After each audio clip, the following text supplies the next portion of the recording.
25-26 अप्रैल को मेरा भव्य प्रोग्राम था कटिहार जिला प्राणपुर प्रखंड जल्ला गांव में प्रोग्राम था।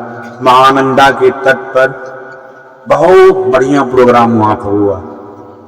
धार्मिक स्थान पूरा दीरा बहुत अच्छा लग रहा था सत्संग करने में। महानंदा नदी बह रही उसी तट पर प्रोग्राम हुआ था। बहुत भीड़ हुई थी वहां सज्जना। वहां पर एक माता जी हमारे वासे पर आती है। माता जी कहती है बाबा हमारे साथ कोई बहुत बड़ी घटना घटी। मैंने कहा क्या हो गया? माता जी कहती है क्या हुआ नहीं हुआ, हमारे 20-22 साल का पोता है मर गया। कोई मरता तो जल्दी जिंदा होता है, मरता तो मर गया, काम खत्म।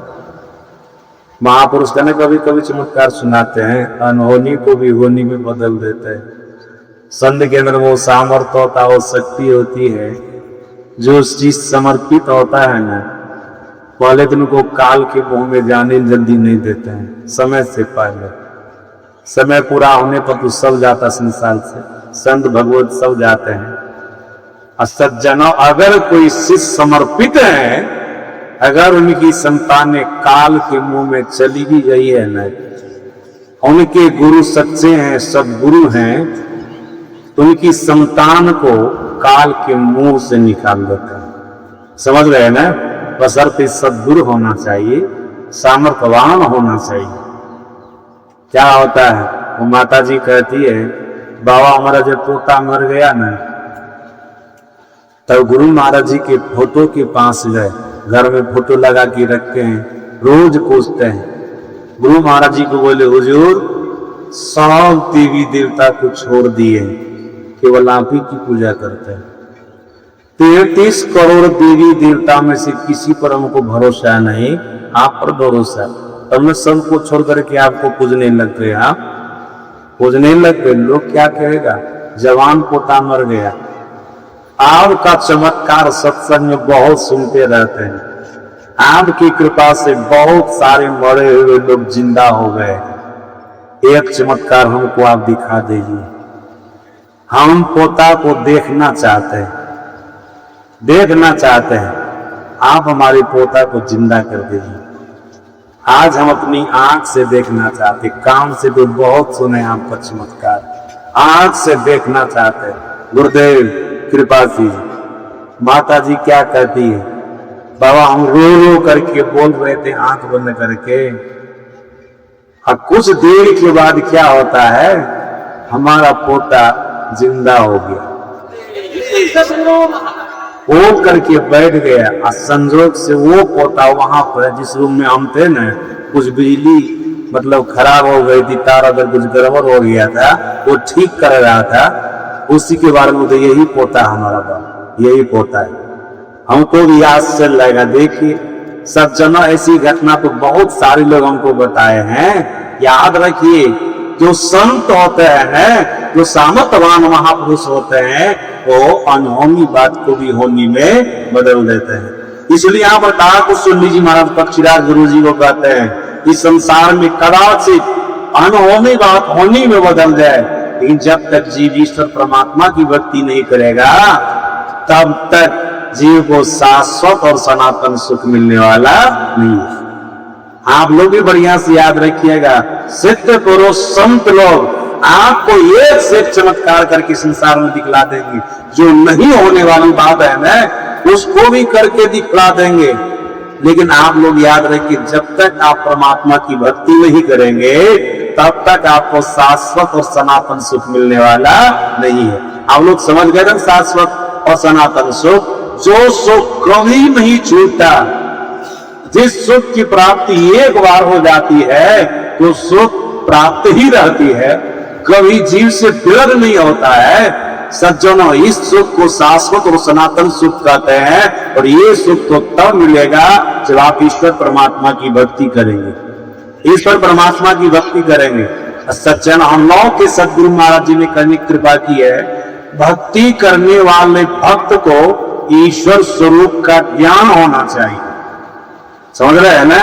जो परमात्मा की भक्ति करना चाहता है, परमात्मा की भक्ति करने वाले भक्त को परमात्मा के बारे में जानना चाहिए, वो परमात्मा कैसा है। वो स्वामी तुलसीदास जी महाराज कहते हैं, जाने बिनु नहीं होई प्रतीति, बिनु प्रतीति होई नहीं प्रीति, प्रीति बिना जो भक्ति दृढ़ाई, सुमुख खगे जल के चिकनाई। जब तक आप परमात्मा के बारे में नहीं जानेंगे तो विश्वास होगा, आस्था होगी, प्रेम होगा। सज्जनों, आस्था विश्वास प्रेम के अभाव में आप परमात्मा की भक्ति में सफल हो सकेंगे? नहीं हो सकेंगे। प्रेम बिना जो भक्ति है, सोज बिंब विचार, पुत्र भरण के कारण जन्म गमायो सार। संत कबीर साहब ऐसा कहते हैं, इसलिए भक्ति में प्रेम चाहिए। सज्जनों, हम लोग जब विनती करते हैं, सब संतन की बलिहारी की बात, जो प्रेम भक्ति का क्या कहते उसमें, प्रेम भक्ति गुरु दीजिए। ऐसा थोड़े कहते गुरु महाराज जी भक्ति से शाश्वत और सनातन सुख की प्राप्ति हो, केवल भक्ति दे दीजिए, ऐसा कहते हैं? नहीं, प्रेम दीजिए। सज्जनों, प्रेम। अब प्रेम कब होगा? ईश्वर से, परमात्मा से। जब परमात्मा के बारे में आप बढ़िया से जानिएगा, उनके प्रति आपको विश्वास हो जाएगा, आस्था हो जाएगी, तब आपको परमात्मा में प्रेम होगा। अब प्रेम के साथ जब भक्ति कीजिएगा तब आप भक्ति में सफल हो जाइएगा। शास्त्रकारों ने, महापुरुषों ने करने की कृपा की है, परमात्मा की भक्ति 9 प्रकार से की जाती है। लगभग आप लोग जानते हैं ना, परमात्मा की भक्ति कितने प्रकार से की जाती है? 9 प्रकार से। प्रथम भक्ति है संतों का संग, दूसरी भक्ति है कथा प्रसंग, तीसरी भक्ति है गुरु की सेवा, चौथी भक्ति है परमात्मा का गुणगान, पांचवी भक्ति है मंत्र का जाप, रूप का ध्यान। सच्चना, छठी भक्ति है दम का साधन, सातवीं भक्ति है शम का साधन, आठवीं नौवीं भक्ति भक्ति का फल है। इसको करना नहीं पड़ता है, स्वाभाविक रूप से जीव को प्राप्त हो जाता है। तो सज्जना, ये भक्ति के 9 प्रकार हो गए।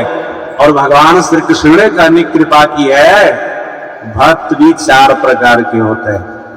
9 प्रकार की भक्ति करने वाले भक्त कितने प्रकार के होते हैं? 4 प्रकार के होते हैं।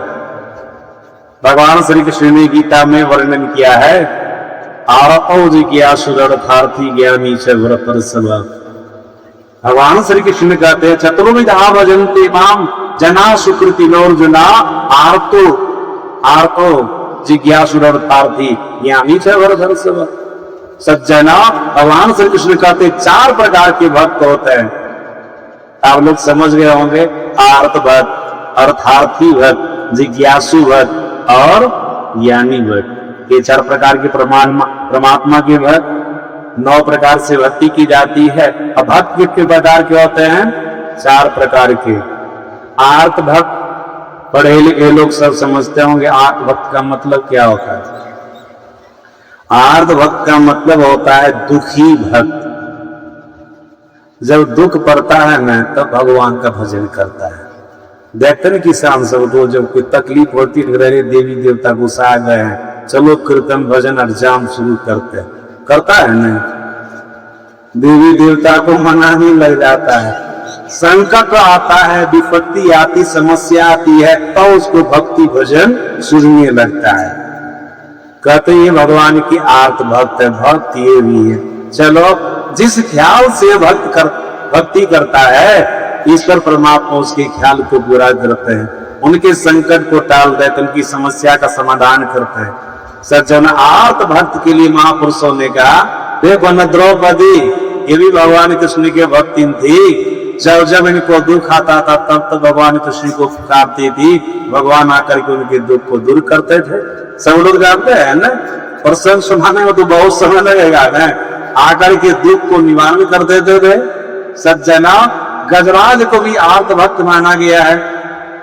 ये भी जब ग्राह के चक्र में फंस गया, 5000 वर्षों तक ग्राह से जुड़ करता रहा गजराज, देखा कि अब उसके चंगुल से नहीं निकल सकेंगे, तब गजराज भगवान का स्मरण करता। अंतिम में बोले तो परिवार वाले का था भरोसा कि वो हमको सहयोग करेगा, कोई सहयोग नहीं किया, सब छोड़ छाड़ के चला गया था। फिर अपना बल का भरोसा, हम अपने बल से ग्रास पर विजय प्राप्त करेंगे। अपना बल भी हरास हो गया, नाश हो गया। देखा कि अब गड़ा हमको खींची लेगा पानी में, तब सूर से फूल तोड़ करके भगवान का स्मरण करता है। गरा ये गजराज भगवान का स्मरण करता है। हे गोविंद राखु शरण अब तो जीवन हारा, नाक कान डूबन लगे तो श्री कृष्ण को पुकारा। पुकारा तो भगवान तो दयालु होता है ना, आए गरा की गर्दन को काटे, उसके चंगुल से उनको निकाले। संकट से निकाल दिए ना, दुख से निकाल दिए ना भगवान। सज्जनों आप कहेंगे हाथियों सब भगवान का भजन कर लेता, हाथी तो नहीं करता है। अगस्त उन्हीं का श्राप था, उनका अपमान किया तो तू हाथी बन जाओ, और उन्हीं का आशीर्वाद था कि भारी संकट में पड़ेगा ना तब तुमको भगवान का स्मरण होगा, उसी समय तुमको मोक्ष मिलेगा, मुक्ति मिलेगी, इसलिए कर लिया। नहीं तो हाथी जानवर के भगवान का भजन करता है। भगवान का भजन अभी वो कहा, वो सुनी जी महाराज की बात सुना रहे हैं, पक्षीराज की बात सुना रही है। सब भी पक्षी के शरीर में, साप के कारण पक्षी के शरीर में है। आशीर्वाद के कारण महापुरुष का आशीर्वाद इन लोगों को प्राप्त हुआ कि पक्षी के शरीर में रह करके भी भगवत संवाद कर रहे हैं। नहीं तो भक्ति से भगवत संवाद करेंगे, दुख सुख की चर्चा करेंगे, परमात्मा की भक्ति की चर्चा करेंगे नहीं। ये सब व्याकरण का विवाद है, ऐसा हो जाता है कवि जीवन में। सज्जना ये सब आत्मभक्त है। प्रहलाद जी को भी आत्मभक्त माना गया है, दुखी भक्त माना गया है। अभी भी संसार में दुख पड़ने पर, समस्या आने पर, संकट आने पर जो भगवान का भजन करता है, भगवान का स्मरण करता, भगवान का आत्मभक्त कहलाता है। सज्जन वीर संपत्ति के लिए निर्धन आदमी दिन रात भगवान को भजता है। हे भगवान हम निर्धन आदमी हैं, बहुत दुख है, नहीं दरिद्र सम जग दुख माई, बहुत दुख है हमको, संसार में बड़ा कष्ट है, कृपा कीजिए धन हो जाएगा। ये सब जो भक्त है ना अर्थार्थी है, धन को पाने के लिए भगवान का भजन करता है। अच्छा धन हो जाता है ना भगवानों को भूल जाता है, भूलता है ना बहुत आदमी। दान पाया तो बौखला जाता है। आप तो याद रखिएगा, गुरु की कृपा से, ईश्वर परमात्मा की कृपा से जब धन पाए हैं ना, तो गुरु की कृपा पर बरकरार बनी रहे, ईश्वर परमात्मा की कृपा पर बरकरार बनी रहे। जिस मार्ग को मैं आपने अपनाया, जिस मार्ग को अपनाने पर गुरु की कृपा आपको प्राप्त हुई, ईश्वर की कृपा आपको प्राप्त हुई, उस मार्ग का परित्याग नहीं कीजिए। तो जिस गुरु को ईश्वर को देने आता है ना, उसको लेने भी आता है। समझ रहे ना, जिनको देने आता है उसको लेने भी आता है। अगर उनके मार्ग से आप भटक जाएंगे, जैसे वो दिए वैसे ले भी ले। मस कही करई बिरंसी प्रभु अजय मसकते हीन, अस विचार कदी संशया रामई भजई प्रवीण। वो सामने तो सीताजी महाराज कहते हैं, अगर ब्रह्मा भी परमात्मा की भक्ति से सुदूर रहता है, ऐसे ब्रह्मा को भी परमात्मा मच्छर से भी तुच्छ प्राणी बना देता है। आप लोग को सुने ही होंगे, कभी भगवान श्री राम सिंहासन पर बैठे हुए थे, वहां पर एक गाय के कुत्ता आ जाता है, बहुत जोर से छींकता है। उसके छींकने से उसकी नाक से एक कीड़ा निकला। हनुमान जी वहीं चमन डुला रहे थे, भगवान श्री राम बहुत जोर से मुस्कुराए। हनुमान जी कहते प्रभु क्यों मुस्कुरा गए? का देखा नहीं कुत्ता छींका? कसो तो देखा, कुत्ता के छींकने पर आप भोंक दीजिएगा, मर्यादा पुरुषोत्तम है, इसमें कोई कारण है, कारण बताइए। तब कारण बताया, अभी जो कुत्ता की नाक से कीड़ा निकला ना, अभी अभी वो ब्रह्मा के पद से च्युत हो गया वो जीव। वो कीड़ा के अंदर में जो जीव है ना, अभी ब्रह्मा बन करके बैठा था, उनका पुण्य समाप्त हो गया ना, देखो न पुण्य समाप्त होते कुत्ता का नाक का कीड़ा हो गया। हनुमान जी को भी आज से लगे पर मुंह का पुण्य क्षीण हो जाता है ना, तो भी कुत्ता के नाक का कीड़ा हो जाएगा। तुलसीदास मस कही करई बिरंसी प्रभु अजहि मसकते हीन, अस विचार कदी संशया रामई भजई प्रवीण। सज्जनों ब्रह्मा जैसा धन तो संसार में होना मुश्किल है, समझ गए ना। अगर 3 साल ब्रह्मा विष्णु महेश के तरफ धनात्म हो जाए ना, तो उतना सामर्थ वाला ईश्वरीय संपदा को प्राप्त हो जाए।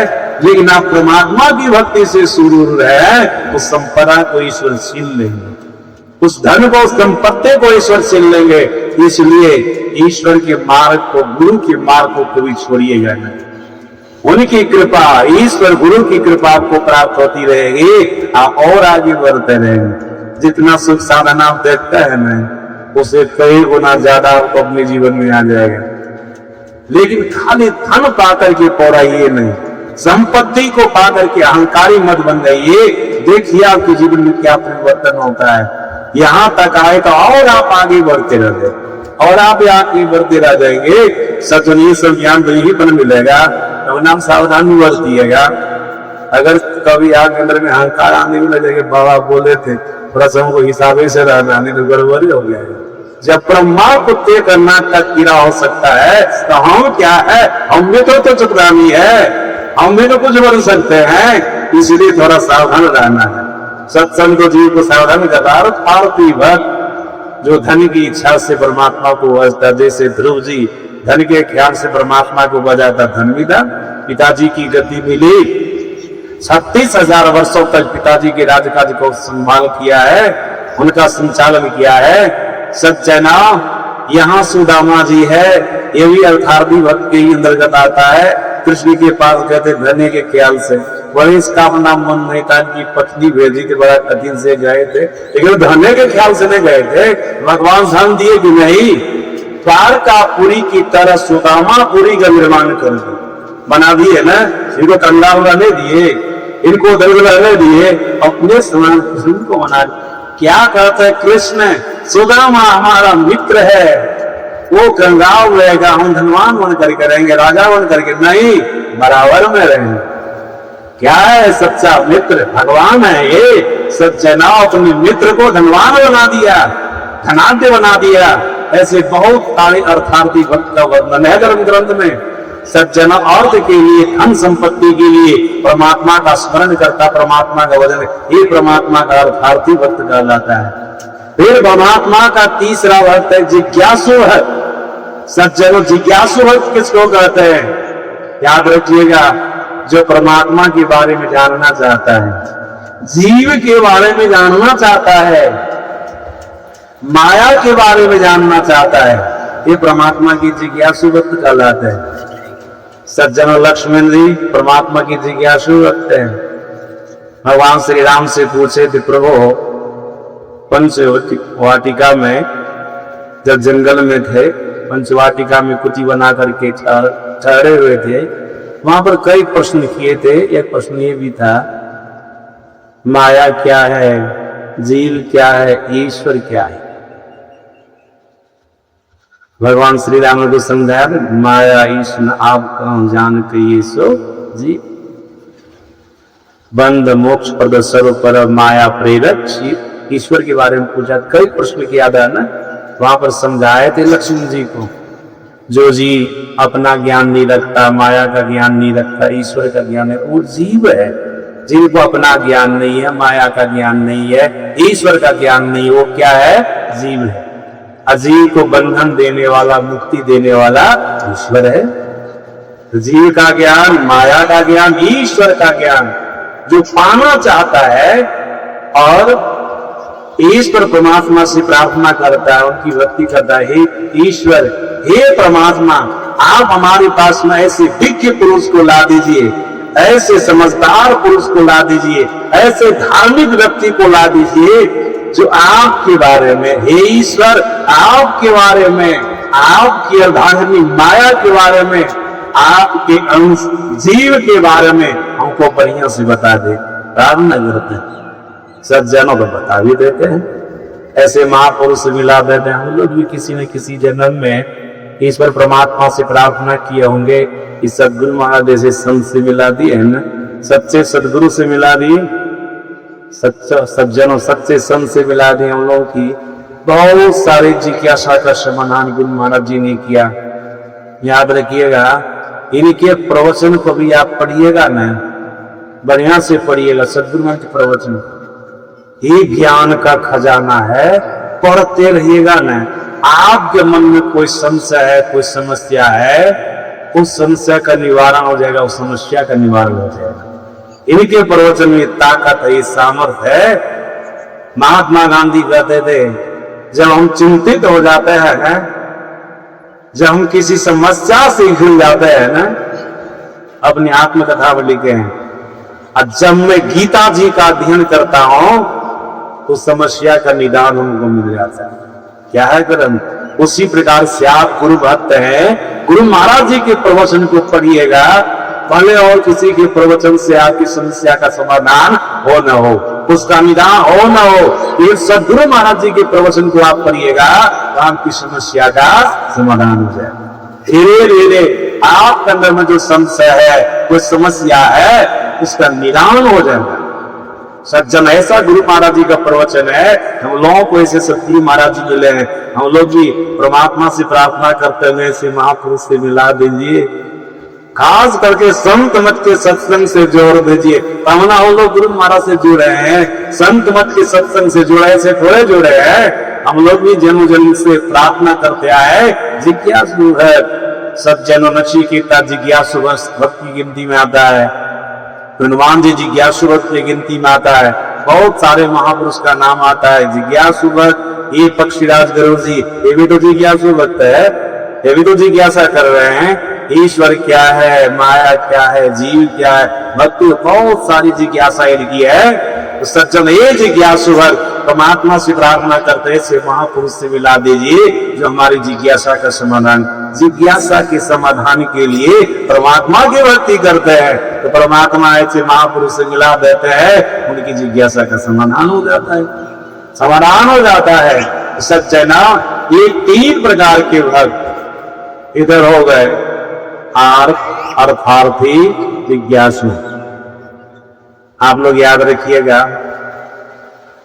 3 प्रकार के भक्तों को, आर्थ भक्त, अर्थार्थी भक्त और जिज्ञासु भक्त को परमात्मा की अपरा विद्या की प्राप्ति होती है। सब लोग बढ़िया से सुनिएगा, किस विद्या की प्राप्ति होती है?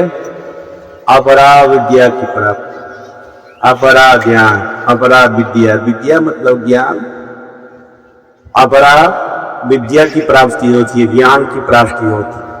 आप लोग बढ़िया से सुनिएगा, इस भक्त का जन्म और मरण होता है, लेकिन जब तक संसार में रहता है इनके पास में पर्याप्त मात्रा में सुख के साधन होते हैं। जब शरीर का परित्याग करके जाता तो ब्रह्म लोक, स्वर्ग लोक, वैकुंठ लोक जाता है। जब वहां से धरती पर आता है उनको मनुष्य का शरीर मिलता है। समझ गए? 3 प्रकार के भक्तों को, आर्त भक्त को, अर्थार्थी भक्त को और जिज्ञासु भक्त को बार बार मनुष्य का शरीर मिलता है, ये जन्म मरण के चक्र में रहता है, इसको अपरा विद्या की प्राप्ति हुई है। सच्चा नाम याद रखिएगा, ऐसे भक्त को चारों वेद का ज्ञान होता है गुरु जी कृपा से, भक्ति के प्रभाव से। 6 वेदांग का ज्ञान होता है, मतलब 6 शास्त्र का ज्ञान होता है। जितने धर्म ग्रंथ की रचना महापुरुषों ने की है, सारे धर्म ग्रंथों का ज्ञान इनको होता है। और जितने अष्टसिद्धि 9 निधि की प्राप्ति के बारे में महापुरुषों ने धर्म ग्रंथ में लिखा है, उनको अष्टसिद्धि 9 निधि की प्राप्ति हो जाती है। बस यही है, अपरा विद्या को प्राप्त करने वाले जो भक्त होते हैं, ये जो 3 प्रकार के भक्त हैं, अर्थार्थी, जिज्ञासु भक्त, जन्म मरण के चक्र से नहीं छूट पाते हैं। हाँ, ये सुविधा इनको जरूर मिलती है, सांसद MLA की तरह। एक बार जीत जाता कहते हैं उनके रूम सुरक्षित रहता है ना, जाता खूब मौज मस्ती मारता है, कमे पैसा में सुनते टजा में उसको भोजन मिल जाता है, सारी व्यवस्था मिल जाती है, कमे खर्च में कई प्रकार का भोजन खाता है। हमको इसको सुनने में सांसद जो होते हैं ना, MLA सब, एक बार जीत गए ना, हारी हो गए तो पेंशन तो मिल गए करता है, गाड़ियों में टिकट जल्दी ही मिल जाता है उसको, और जहां उसका जाना होता है, दिल्ली जाए या पटना जाए जहां के वो, तो वहां पर इनका रूम सुरक्षित रहता है, बढ़िया रूम रहता है। अब भोजनो पानी बिल्कुल सस्ते, उनका 1 रुपया लेता है उससे, अभी तक तो पूरी जानकारी इन लोग से सुने हम। 1 रुपया में बढ़िया भोजन उनको मिल जाता है, बढ़िया भोजन मिल जाता है। सुन करके तो आश्चर्य लगे। आप लोग पता लगे कि बात सही है, थोड़ा बेसी भी लेता होगा, घटते बढ़ते रहता है ना, और बेसी भी लेता, हमको सुनने में आया इसे। एक बार उसी प्रकार से आप एक बार परमात्मा का और तर्थार्थी जिज्ञासु भक्त बन करके देखिए, सज्जनों सांसद एमएलए के तरह आप हो जाइएगा। मरिएगा तो स्वर्ग ब्रह्म लोग वैकुंठ लोग ऑफिस आपका वहां पर रखा रहेगा, वहां का सुख भोगिए। अब धरती पर आइएगा तो मनुष्य का शरीर धनाढ़ घर मिलेगा, जहां पर किसी चीज की कोई कमी नहीं रहेगी, यहाँ पर भी आनंद से रहिए। अब फिर मरिए तो वही जाइए, वहां से यदि यही आइए। आप जन्म मरण के चक्र से छूटने के लिए आपको परा विद्या चाहिए। सज्जनों, परा विद्या प्राप्त करने के लिए आपको परमात्मा का चौथा भक्त बनना पड़ेगा। चौथा भक्त कौन है? ज्ञानी भक्त है। ज्ञानी भक्त क्या है, कौन है? यही संत है, सद्गुरु है, ज्ञानी भक्त होते हैं। भगवान कहते सबसे प्यारा, 4 प्रकार के भक्तों में सबसे प्यारा भक्त मेरा ज्ञानी भक्त होता है, क्योंकि मुझको प्राप्त किए हुए होता है, हमको मिले हुए होते हैं, हमको प्राप्त कर लेते हैं अपने जीवन काल में, तब वो ज्ञानी भक्त कहलाता है। सज्जना, भगवान कहते सबसे मेरा प्यारा भक्त ज्ञानी भक्त होता है। सज्जन को परा विद्या की प्राप्ति हो जाती है। और शास्त्र कहता, महापुरुष कहते हैं, जिस जीव को, जिस महापुरुष को परा विद्या की प्राप्ति हो जाती है, मतलब परा ज्ञान, सबसे विशेष ज्ञान, सर्वोत्कृष्ट ज्ञान। और शास्त्रीय भाषा में कहना चाहे, महापुरुष की भाषा में कहना चाहे तो मोक्ष पाने वाला ज्ञान, मोक्ष पाने वाली विद्या, सा विद्या विमुक्त है। जिस विद्या से मुक्ति मिल जाती है वो बड़ा विद्या है, उसी को महापुरुषों ने बड़ा ज्ञान भी कहा है। ज्ञाना मोक्ष प्राप्नोति, इस ज्ञान से जीव को मोक्ष मिलता है, मुक्ति मिलती है, मतलब जीव सभी प्रकार के दुखों से छूट जाता है, जीव सभी प्रकार के क्लेशों से छूट जाता है। तो सज्जनों, आप लोग बढ़िया से याद रखिएगा, नवदा भक्ति का पाठ आप लोग बराबर सुनते ही रहते हैं। हम आपको अपने जीवन में नवदा भक्ति को अपनाना है। ज्ञानी भक्त होना, चौथा भक्त होना तो तुरंत मुश्किल है, लेकिन शुरू कीजिए भक्ति, आर्ध भक्त बन जाइए, अर्थार्थी भक्त बन जाइए, धीरे धीरे आगे बढ़िए, जिज्ञासु भक्त बन जाइए। और सच्चैन जिज्ञासु भक्त बन गए, सच्चे सदगुरु जीवन में आ जाएंगे ईश्वर परमात्मा की कृपा से। उनसे दीक्षा लेकर के मानस जप कीजिए, मानस ध्यान कीजिए, दृष्टि साधन कीजिए, नानानुसंधान की क्रिया कीजिए, ये परमात्मा की भक्ति है। गुरु महाराज जी ने कहा है ना, गुरु महाराज जी ने कहा, मायावत जीव आवागमन के चक्र में पड़ा रहता है, इस प्रकार रहना जीव के सब दुखों का कारण है। इससे छुटकारा पाने के लिए सर्वेश्वर की भक्ति करनी चाहिए, अर्थात परमात्मा की भक्ति करनी चाहिए। तो कैसे करनी चाहिए? परमात्मा की भक्ति की साधन से करेंगे, मानस जप, मानस ध्यान, दृष्टि साधन और नाम साधन, इनके द्वारा ईश्वर परमात्मा की भक्ति करनी चाहिए। सज्जन 4 साधनों को गुरु से सीखिए भजन के लिए। वैसे प्रथम भक्ति तो स्वाभाविक रूप से सबको मिल जाती है, बिना दीक्षा लिए भी, है ना। संतों के संग में सब तरह के लोग आ जाते हैं ना, कथा प्रसंग को सब तरह के लोग सुन ले, दीक्षा नहीं हो लेते सुनते हैं ना। साधु महात्मा की सेवा और दीक्षा नहीं मिली तब भी कर लेते हैं ना लोग। सज्जना, स्तुति प्रार्थना भी दीक्षा नहीं हो लिए तो बैठ जाता है ना। 4 प्रकार की भक्ति तक तो अपने मन से भी आप कर सकते हैं, लेकिन मानस जप, मानस ध्यान, दृष्टि साधन, नाम साधन, जब तक आप दीक्षा नहीं लेंगे कर सकेंगे? नहीं कर सकेंगे। इसलिए दीक्षा लीजिए, 4 साधनों का अभ्यास कीजिए, यही परमात्मा की भक्ति है। लेकिन इसको करने के लिए आपको सदाचारी होना पड़ेगा, अपने आप को 5 पापों से बचा करके रखना पड़ेगा, शुचियाचारी होना पड़ेगा, मतलब पवित्रता से रहना पड़ेगा, शिष्टाचारी होना पड़ेगा। तो दंड बन करके रहिएगा तो परमात्मा की भक्ति नहीं कर सकिएगा, विनम्र होकर के रहिए। सज्जना, मोटा मोटी यही समझ लीजिए, सदाचार का पालन करेंगे तब आप भक्ति पथ पर अग्रसर हो सकेंगे। सदाचार में गिरावट रहेगी तो कितनों ध्यान सत्संग कीजिएगा, आपकी उर्दगति होने वाली नहीं है।